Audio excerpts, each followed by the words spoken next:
Thank y'all for tuning in to another episode of Not Just Girl Talk. I am your host, Ashanti.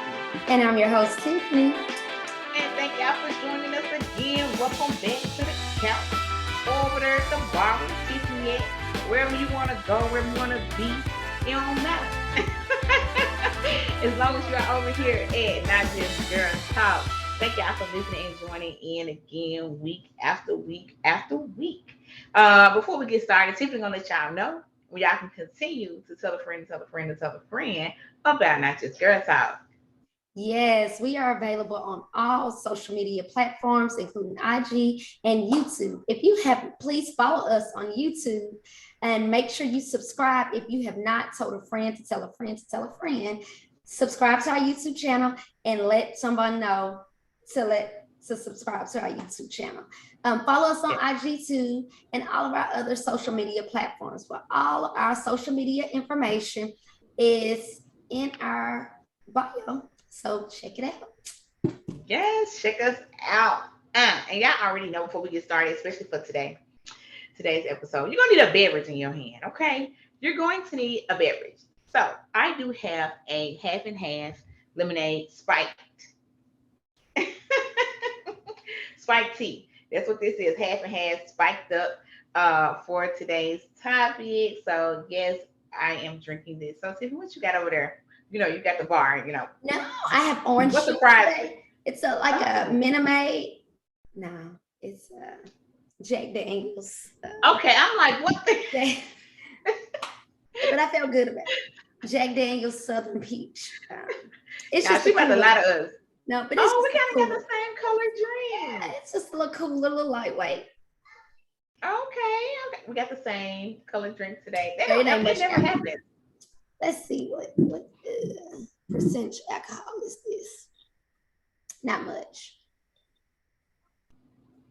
What percent? 4.8. Oh, girl, that's Kool-Aid. That ain't nothing. That's what I said.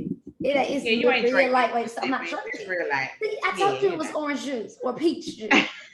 Yeah, it's juice. I put my I buy those Smirnoff shots. Oh, so I buy those and I just put them in a beverage at home. I keep them in the freezer. So yes, make sure y'all got worry about me.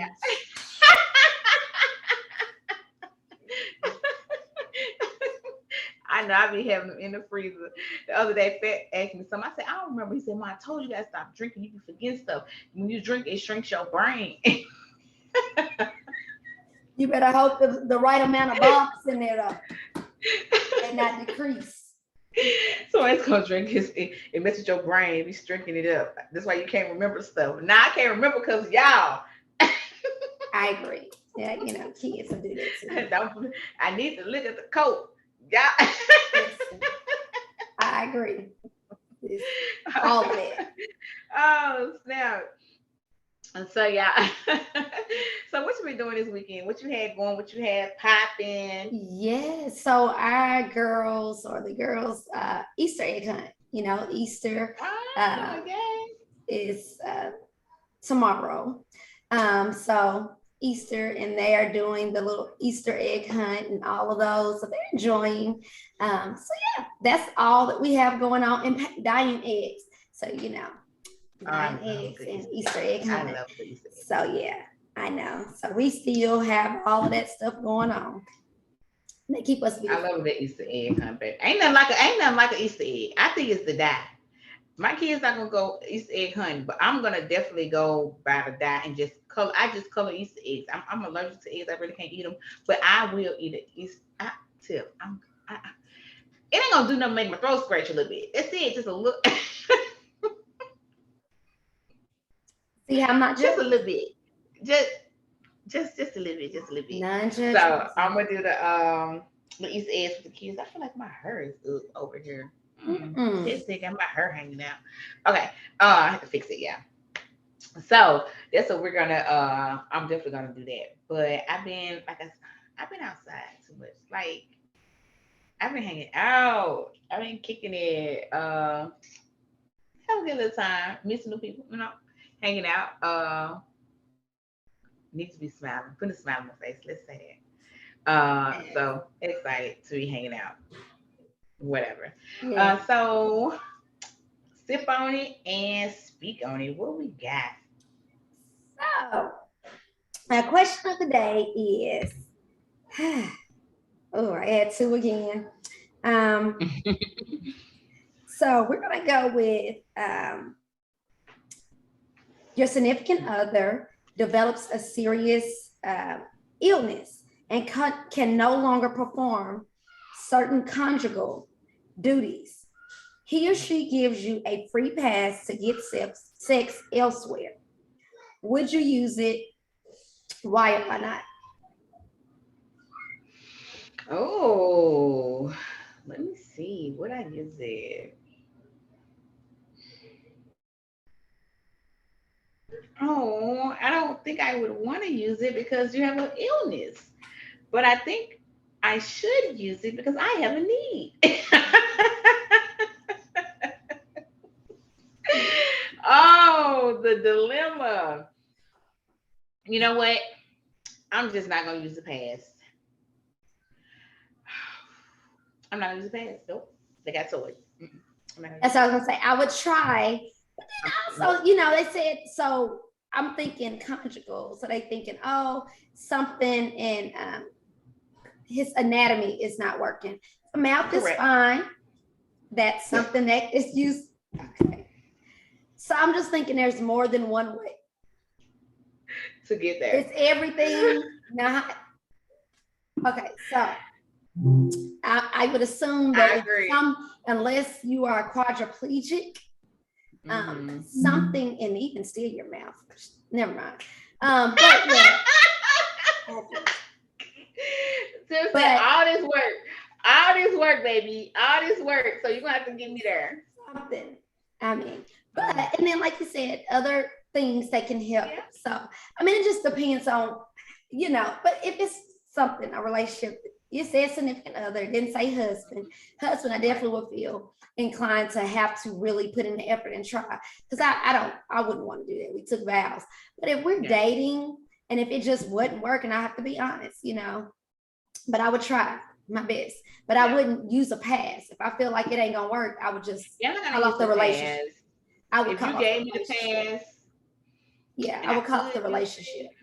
No, that's what I'm not gonna use it. I had to think about, I have to think stuff through. I have to think about what's happening. I mean, you gave me permission, but do I want to take it? I'm a chill.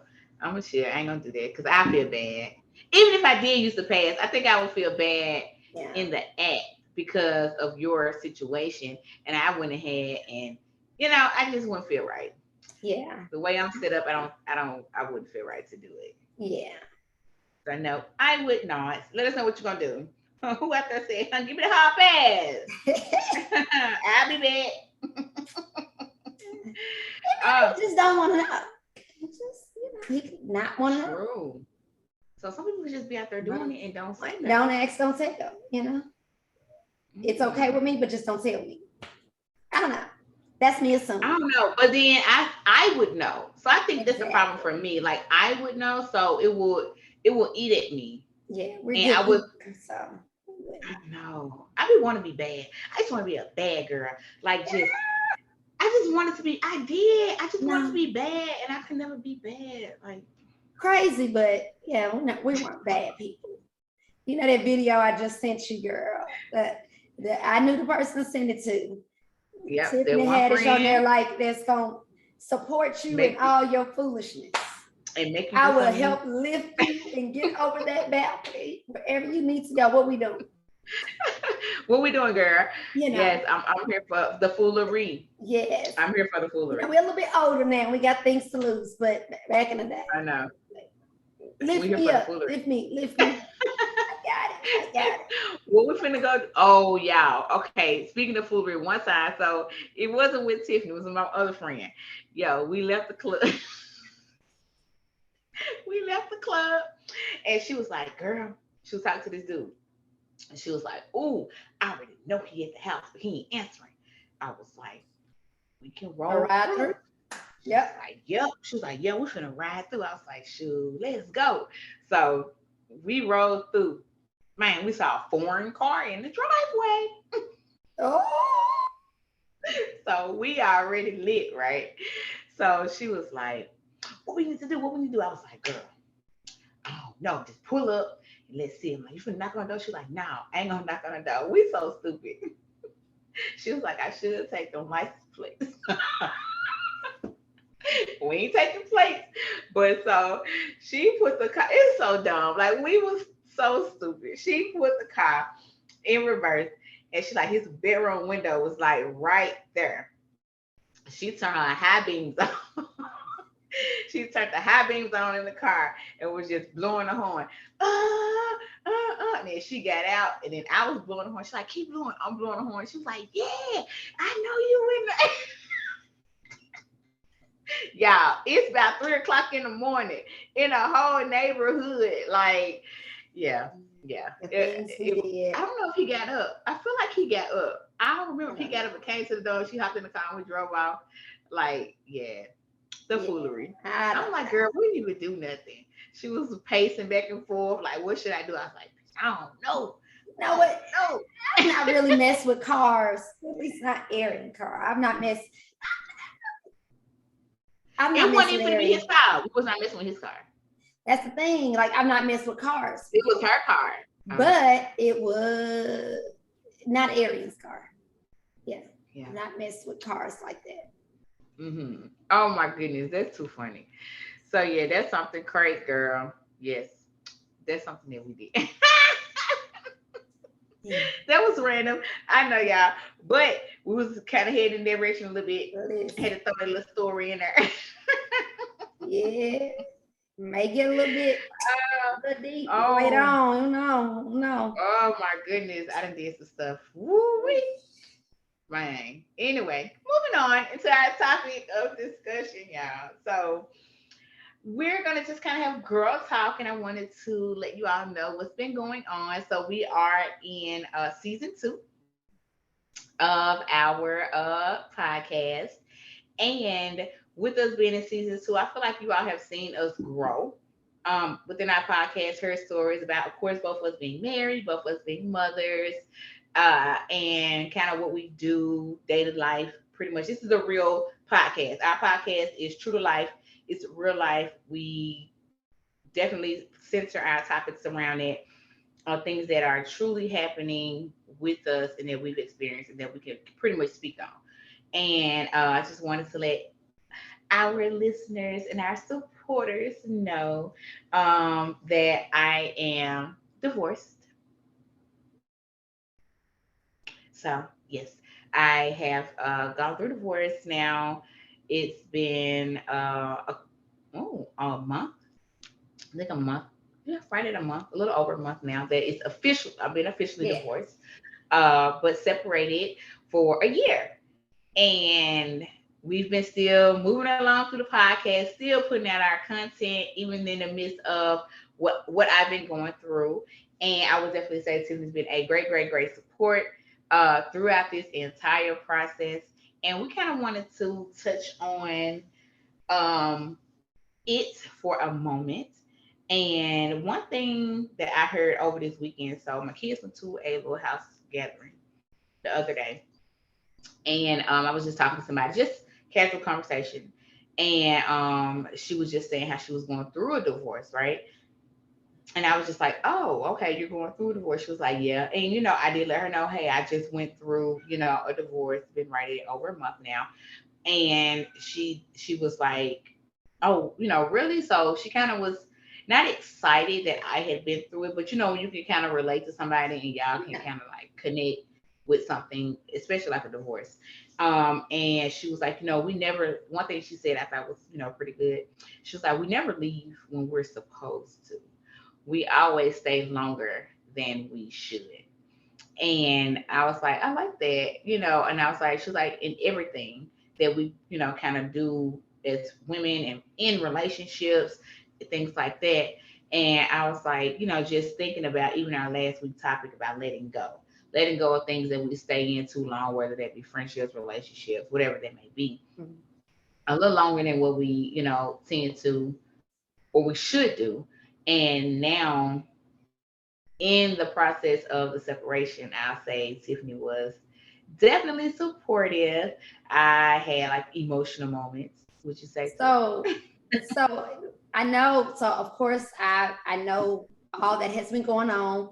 Not behind the scenes, but I feel like it's your story to tell when you're ready to tell it. But what are some so life after divorce? So that I think that's where you're at now. But I know where you're at now is not where you started. Can you tell us a little bit, or the listeners, about how it started, from where you started to where you're at now? Like, what was that journey like? Well, hard. Very emotionally hard in the beginning, I will say, because I've been with this person for right at 10 years, married for seven 7 years, so a total of 10. And those of you who've been married or are married, such as yourself, this is the person that you're with every day, sleep with, wake up with, make plans with, goes with, trips with, kids together, the whole nine, right? So when that piece is no longer there, it's literally like when people say it's like a death. I really felt like that because that person is no longer in the house, no longer around. You cannot bounce ideas. There's no longer a partner, right? So one of the things that I feel like was a I'm gonna say one of my bigger challenges was like their teamwork, right? So as a person so I had all of my kids before I met him. So had my baby. So I know what it's like to be a single mother, right? Mm-hmm. And doing it on my own before having a husband. So I already was like, it's independent. I got it, got it, got it. When you've been in a partnership for an extended period of time and then you go back to being a single parent, I think that part is the load feels heavier when now that I'm back in this single space. Because I've been so used to having a partner for over 10 years.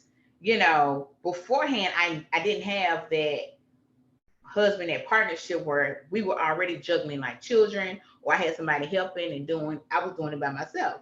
So when I came into a marriage and we did teamwork, it was like, whoo, a relief, right?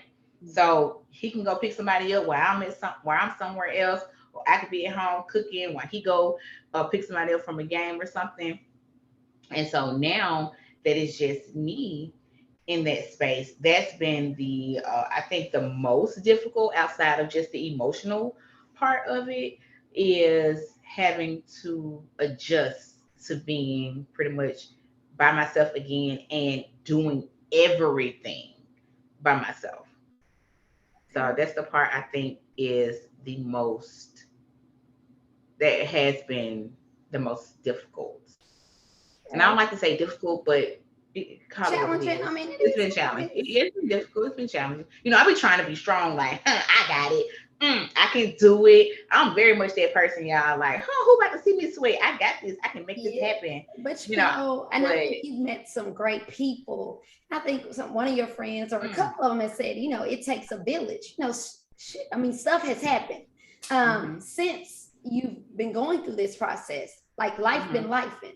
And you have a good circle still in Maryland where you are. I think you have a good group of friends. Like, I got you, although you may not want to ask for help, but they will be there. And, so that is definitely, I know that has been appreciated. So when you're thinking about, where you started, where you're at now, like what different phases did you go through, like emotionally? Like what emotions did you start out with to where you're at now? So, that's an emotional roller coaster, right? It's very I want the listeners to hear, Yeah, because you never know who's currently going through it or maybe separated right now. Definitely something that can help. It was definitely an emotional roller coaster. In the beginning, I'm like mad. I was mad, very upset, angry. Um, yeah, so that was the first phase for me. Then it went from anger to hurt. So crying a lot. A lot of crying. Yeah, so I did a lot of crying. And I tried not to reach out too much to people in the hurt phase the mad, when I was angry. So the first phase being angry. Of course, I'm like, this is going on to close people, not everybody, just close people, certain ones. Because I do have to have an outlet, definitely, with something's going on. For me, that's how I operate. Yeah. And so just being angry, and then to the emotional space. So once I started getting into this space where I was crying more than I was upset, I didn't want to put my problems on other people too much, right? So you already know what's going on. And then I'm carrying in a lot of emotional weight. And I just didn't feel like I wanted to reach out, and somebody may be having a good day. And here I come with my emotional situation. I may be having a good moment, a bad moment, and somebody's having a good moment. And now I'm, putting that down on them. So I definitely try to not engage in it a lot, which it was helpful because I do have to still sit in my own stuff and deal with it. But also it can be hurtful too because I'm just feeling a little more depressed about it. So that was the emotional phase, was just the crying, just crying. And then I was like, okay. Then I went to a phase of like, I got this. Like, yeah, I'm hurt. And went from crying like every day. Oh, I was drinking every day too. Oh, that was something I never realized about myself. I realized a lot about myself going through this because it was such a heavy space, right? So I would say you were reflecting, kind of, or you've been reflective, I think. Well, I have been reflective, but that's later. Now, in the emotional phase, I looked at everything, but I wasn't as reflective of myself, more so of the problems, right? What's happening now? What's the problem? Where it started? I started to think back like, looking at this or looking at that. But really in this space, I was drinking every day. Oh, I would be at the liquor store every day. I was drinking like a bottle of wine, maybe. Oh, every day. I could get a bottle of Kettle One every week, maybe 2 bottles a week. I was drinking and eating a lot, which led to me gaining a lot of dang on weight. But yeah, that was a part of the emotional space. Then I was like, okay, I can do this. Let me pick myself up. Because one thing I know about me, I'm gonna cry, and I'm gonna be like, I'm gonna fall down for a moment, and I'm gonna cry. But guess what? I'm gonna get myself back up. For me, that's how I operate. Give me my moment. Let me cry. Let me get it out. Let me feel down about myself. And then I'm going to say, wipe myself off. Get up. Let's rock. Let's do this. So I got into a space where I'm like, okay, I can do this. Let's go. And then I started reflecting in that space, was like, oh, well, this was happening, or that was happening, or I probably didn't show up in certain areas, even for myself. So I feel like also in a divorce space, it's never one party. Right. So I feel like that. Let's not say it was one particular person. No, it is a union, it's two people. And it takes 2 people to get married. It takes 2 people to get divorced. And never will I say I was a perfect person in the space. But in certain areas of reflecting, certain things could have been different on both sides. Let's say that. And I also know what I don't want. And I also know now what I would possibly want. And I know I don't want like to be in a relationship in any capacity now. Would I be open to marriage in the future? It's a hard no right now. It's a hard no. And it is right now, today. Yeah. Only because of but I love love. I still love love. So like that. I mean, do you have you considered like counseling or anything like that to help make sure you're all or you're whole before, even if you I know you're not looking at marriage or anything like that right now, but say even before you decide, if you ever get to the point that you're wanting to date exclusively someone, are you all the way healed before entering something serious? So have you considered like counseling or anything like that you would recommend? We know you're recommending it. always recommend we know you're gonna always recommend counseling. But no, I honestly I haven't right now. Not saying that I won't go. I just haven't right now. Right now I feel like. So what coping mechanisms are you using at this time? I know you've reflected. Do you journal? I know you said exercise in the last episode. So is that something you use as an outlet and just getting yourself? Yeah, getting myself back in order. And not saying that I wasn't in order when I was married, right?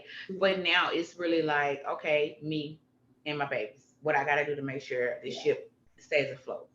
And for me personally, I journal. Yeah. So I like to write. So I do journal down things, how I'm feeling today. I literally have a journal like each day of how I was feeling in this moment, what I felt, how, just different emotions that was happening that day. That really helped me a lot with getting it out. And it also helped me not putting that burden on other people if I didn't want to talk that day, right? So I just get all my words out, all my emotions out in a journal. So I'm very big on journaling. That definitely helps. Having my alone time. For me, sitting in my car, it may seem simple. Like I sit in my car coming home from work. Like give me that was my space. Like I'm not gonna come in the house right away. Give me a minute. And that's normal for me anyway, but I may sit about 5 or 10 minutes. But during this process, I actually used to probably sit in my car for about 30 minutes or so. Then I'm coming in the house. And thank God my kids are older. Yeah. And they can cook and do and be, on their own. Oh, another thing that I did, I went to the hotel. I got a room. I went and got a room. I spent 2 days in a hotel by myself. I didn't go nowhere. I didn't make plans. I didn't get out. I just had a moment for me in this time. It was a getaway from everything, and I feel like I need to do that again really soon. Just being that the divorce is final, so it's different in a separation phase and the actual end of it. It's really reality once it's like done. Like now my name changed back and everything. So okay. So what process are you in, do you feel like so far as emotionally at this time? Emotionally right now, actually, it varies. It varies. Like I could say I probably had a good day. And then another day I may have a bad day, kind of reflecting on some things. It just really depends, but I'm way better. I don't cry like crying. I don't know last time I cried, so that's real good. So I haven't cried. Also, I'm actually proud of myself. So emotionally, I'm in a proud state for me because am. I feel like I'm confident, but I also sometimes doubt myself, right? So being able to take him with up, being able to take care of the whole household by myself.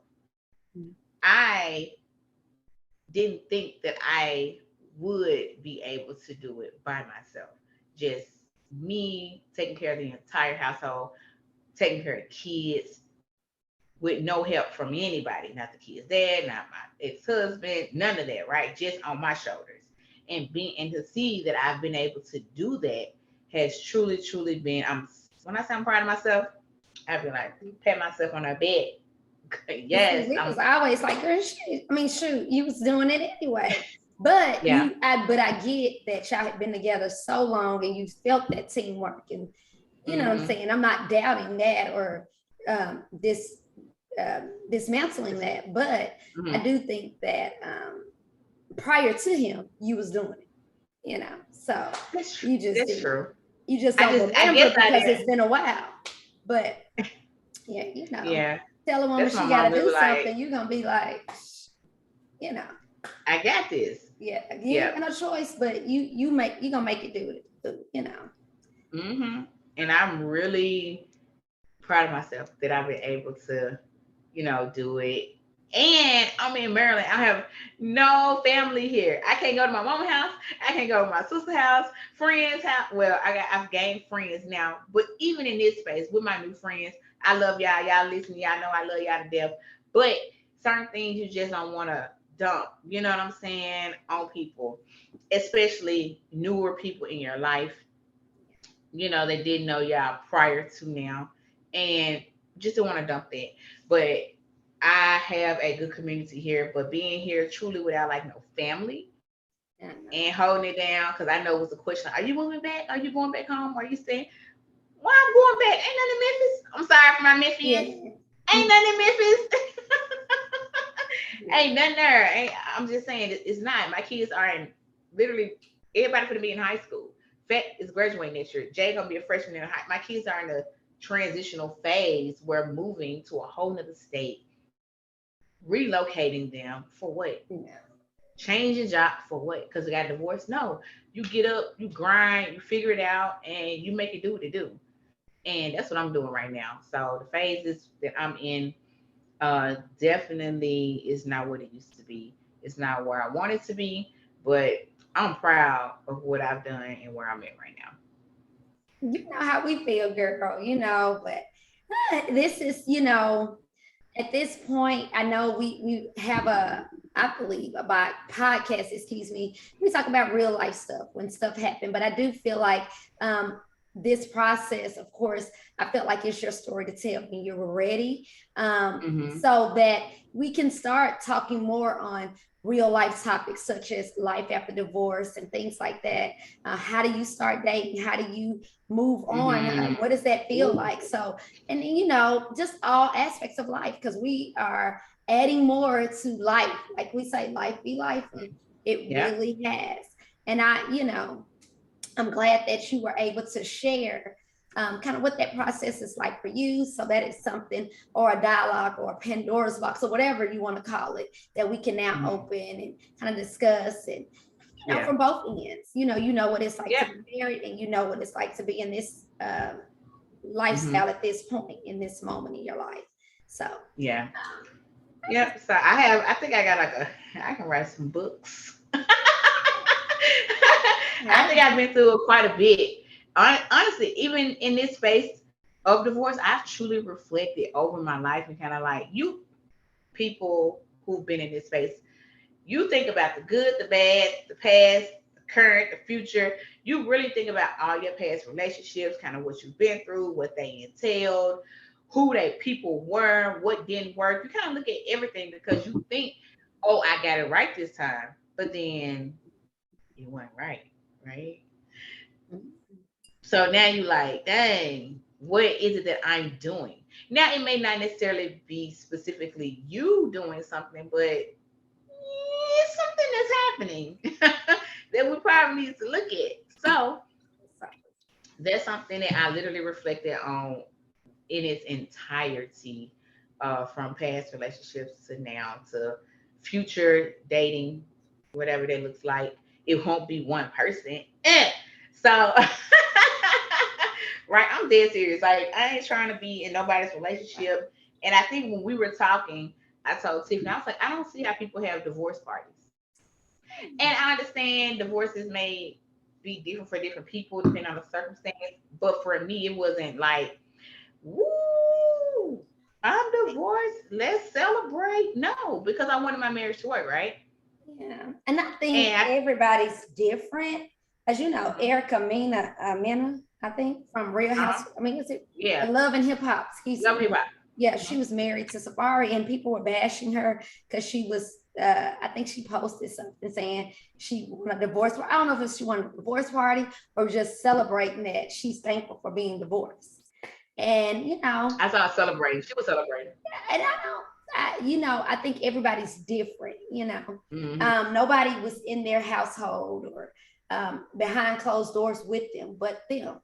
And so if she felt like that was something she couldn't breathe or, whatever, suffocate or however you want to feel, and she's found free, she's more than welcome to celebrate, and anybody else that chooses to or wants to. But also, if that's not just a place or you feel like it's anything to celebrate, then that's you too. Like, right. For me, I was like, it's not, for me, it wasn't celebratory, right? Yeah. Because I was like, hey, if it works, let's see. Yeah. But for some people, they're like, I'm ready to get this done, cut this off, but I'm ready to get my freedom back. Now, one thing I can say before we, I feel like closing it out, But one thing I can say was I was ready to get my name back. I don't understand people. I feel like people understand how important it is when you're carrying that other person's name. For me, it was like, this is not me. Like, I am not this person. Like, this is your name. This is not my name. This is because I became one with you. Like, I need to get back to me. So once my name changed, I just felt like me again. I don't know why. I just felt like me again. Other people may feel like that was like, I'm back.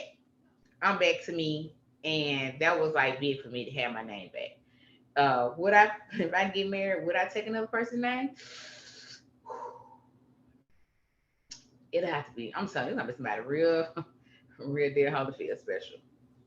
I think if they're special enough for you to marry again, it is, worth definitely considering.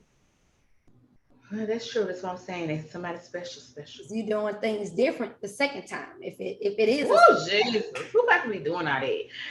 Right now it's a hard no. Okay, I just want to have fun. I'm just saying, right now it's a fun time. But if you do ever get to that point, like, hey, this person is really a good person. I love where this relationship is going. You know what I'm saying? And you feel like you're at that space, then yeah, I mean, I don't think it'll be a question of, am I going to take your name? If that's what if y'all are feeling nourishes towards it. Well, that's true. I think that's how you feel right now because you need your own identity back. So we back to Ashanti, Kiana, Bobo. You understand? So the Bobo, it's no Bobo. I feel like myself. So yeah, that's pretty much where I'm at. And for those of you who are currently going through it, a separation leading to divorce, to if you want to come in, let us know. Yes. Maybe our show today definitely helped you. Just to, even last week, to let go and let God, honestly. Like we said last week, that's kind of what I did. There are still emotional roller coaster, emotional days, things that I'm still processing, things that I'm still getting through. But overall, there's no ill feelings towards my ex. There is no like hard feelings on my end. I don't hate the person because I was with you for a reason. I loved you then. I still have love for you now. So it's no like bad blood on my end. Like, it's not like, oh, but I'm quiet. So, and I really am. Let me say this. I was gonna say we didn't touch on, being a friend with someone going through this process. And I always thought that, friends, and it, we just naturally, especially depending on your friendship level, I mean, you're always going to be protective of your friend. So when they're hurting, it's, that you may have forgiven this person, and that is great because that is what God tells us, right? And I'm not saying that you should not, but I'm going to be respectful. It is hard. So that's the thing too. When you tell people what you're going through, you forgive, they don't. And that's true. But see, I do feel that if y'all were married still, I would have helped with them. I wouldn't probably be as vocal because, I'm not going to disrespect, that's your husband. But at this point, ideas, cares. You know what I'm saying? Like, but you were like, well, I can honestly say like you and my friend. So you were like, whatever you was like, I'm for marriage. Whatever you want to do, definitely I support you. And I also have a friend named Melanie. She was like, I'm married, so whatever you decide to do, I support you. I would never judge you if you went back. I would never judge you if any of this you wanted your marriage because you're married, right? And you even was like, I'm an advocate for marriage, but whatever you want to do, you my friend. So I support you. So that I definitely appreciate it. Even but now the divorce is final. Correct. I'm just playing. But no, seriously. In all seriousness, I agree. In all seriously, this is kind of joking, but I agree. I don't dislike him to that extent. I've disliked others, but him, he's not a necessarily bad person. He was just a bad person for you at this point, and it just didn't work So that's me being serious. Don't be blowing up Arian phone. Oh Lord. Oh anything Lord. Like that. But that's just Well, we cordial. So it's no bad blood. It's no bad. It's nothing bad. But yeah, moving forward, I will think about doing things differently, learning about myself more, and kind of what I want. And right now, it ain't a relationship. It ain't a relationship. So that's it. And with that, y'all. Any other questions you got for me before we move on? Girl, I hope this has been helpful or beneficial. Please make sure y'all comment in YouTube, or if you don't not comfortable having that public, go ahead and you can email us too. So that information is also in the bio. So we are looking at those too. Yes. So let us know. Thank y'all for listening to my, story and kind of what I've been going through. I did feel like there's something that I wanted to share with you all, because those will be, of course, future topics. Any questions, things like that, if you want to confide in us as our listeners, we are here, because this is real life over here. It's real life over here. Real solutions, real problems, real situations that we go through. You definitely get that from over here. So, with that being said, we're gonna move on into the plug.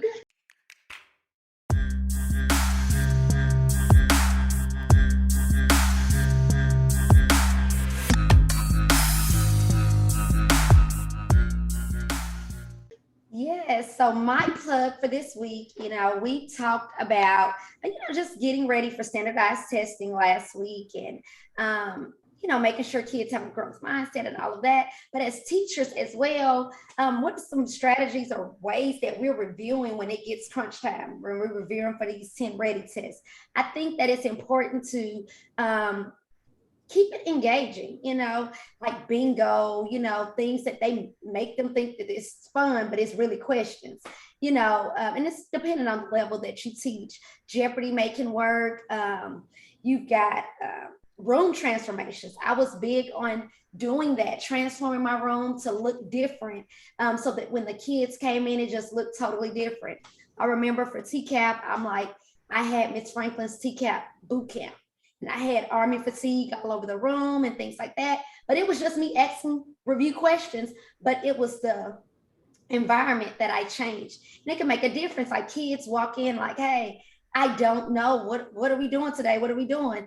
And they're just engaged by that. So when you get their buy-in, they're willing to listen, and they're gonna kill this test. You know what I mean? So room transformations. Teacher Pay Teachers has escape rooms, because you can do it from scratch, but also, I'm not saying you can modify it to how you please, but they have several great resources.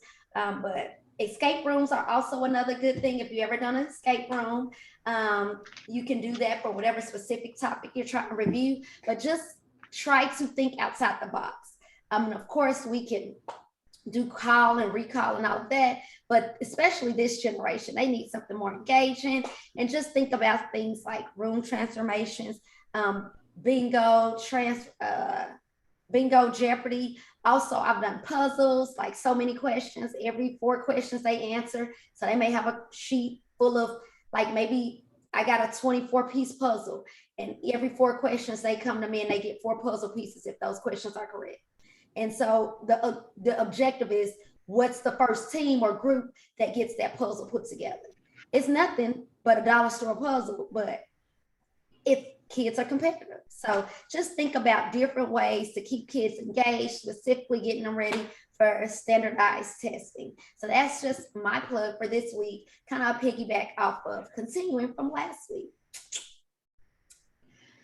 All right. So, my plug for this week. First, I want to start off, of course, with a disclaimer that I am not providing personal mortgage advice for you during your home purchase or refinance process. So, my plug for this week is regarding the title to your home. When you are going through the process, we will pull what's called the title report.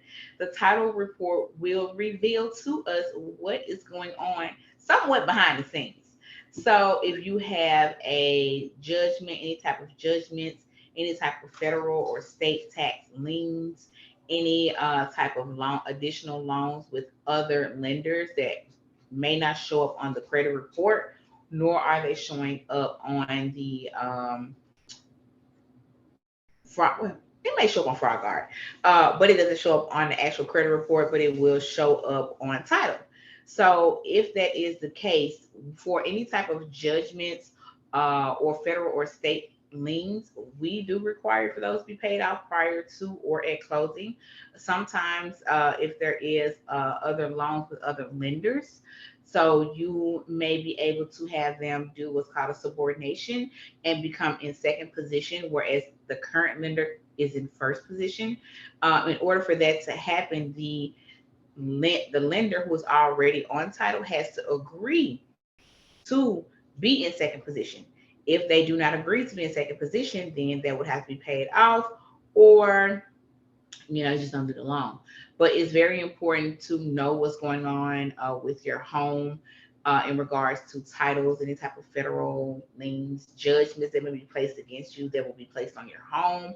Those things like that can prevent the process from moving forward, and it can also, or it can hinder it. So it's not a hard no, but those things will more than likely have to be paid off. So that's my plug. All right, we're back from the plug, and y'all already know we're gonna feed y'all with a little soul food. So, Tiffany, what you got to feed our soul for the week?